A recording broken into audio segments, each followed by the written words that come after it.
Shalom. Welcome back for our third part on the Iran versus USA situation. Now that we've established how Iran's unyielding regime outmaneuvered Western democratic values, we must look at where we stand.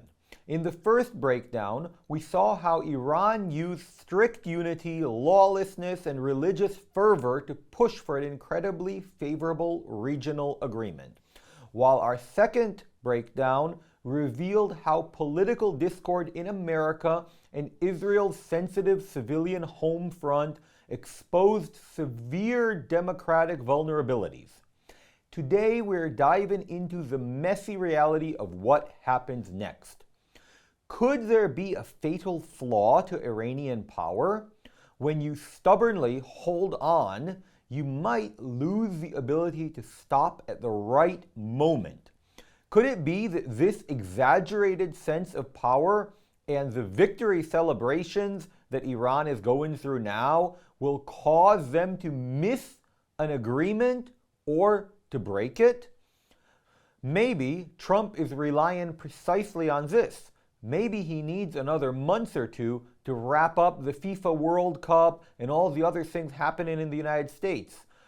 In 3 months, there'll be elections, and afterwards, he will be able to latch onto their stubborn resistance or breaking of the agreement in order to go to war. I mean, is it possible that an American president still hasn't understood that paper agreements have no meaning in the Middle East? All the more so with the Iranians. On the other hand, 38 days of bombing and everything that they did against the Iranians did not subdue the regime.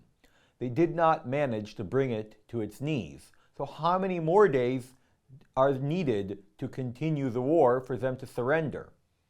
Also, when the Iranians go up, Netanyahu goes down. That means that Netanyahu is experiencing a decline in his status and in Israel's power in the region.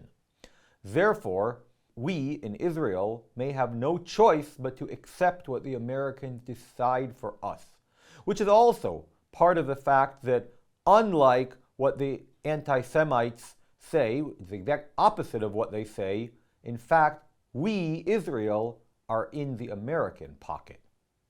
Which, by the way, is another component of weakness for Israel. Because over the years, we should have developed ties of one kind or another with other superpowers to signal to the Americans from time to time, hey, we have alternatives. This needs to happen towards the end of Trump's period in the White House. Let's say in another 2 years, developing good ties with other superpowers, even though the Americans might not like it. But if someone like Kamala Harris is the next president in America, we are in trouble. Serious trouble. And therefore, maybe it's worth it, for example, to connect with China. One might ask, why would China connect with us? China doesn't want to connect with us. And we see China's position on this matter siding with Iran. But China has no ideology. China has interest. And its biggest interest in Iran is energy, Iranian oil and gas. Israel can offer them gas as well, not just Iran. Why can't we make some partial agreements with China through this opening of energy and maybe technology as well? Yes, the Americans won't like it, but a day will come when President Trump finishes his role in the White House. What will happen then? We can't afford to gamble our future on an American president whose end date in office is known, January 20th, 2029, when he leaves the White House. And the day after, we are in trouble. We must consider this situation now. Maybe the fact that the Iranians remain will create a Middle East that is dependent to a large extent on Israeli military power. The situation is not simple, and unfortunately, too many media outlets do not tell the truth they blind us with partial facts.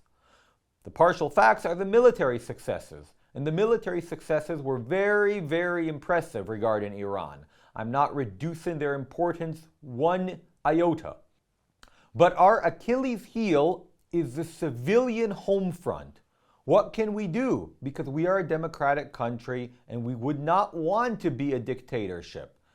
Like the democratic countries such as the United States and Israel have points of vulnerability that dictators like Iran know how to exploit. I'm not calling for change in democratic regimes, not here and not in America, but we have to understand that democracy has a price, and that price is weakness against dictators who have no such problem on their civilian home front, because they kill it the moment it says anything. And therefore, this is the situation, and this is how we need to relate to the entire event. So this is not some optimistic, rosy message that everything will be great. In fact, I'm deeply concerned that in 2 years the Oval Office will have a different owner, as well as the possibility that Netanyahu will not be re-elected in October. But I'm relieved that God is in control. So come together and pray. Pray for our leaders, pray for our protection, pray for soldiers, and pray for the Iranian people. Join us next time as we talk about the developments in Lebanon. Much has happened there. So subscribe and click the bell to not miss it. Shalom.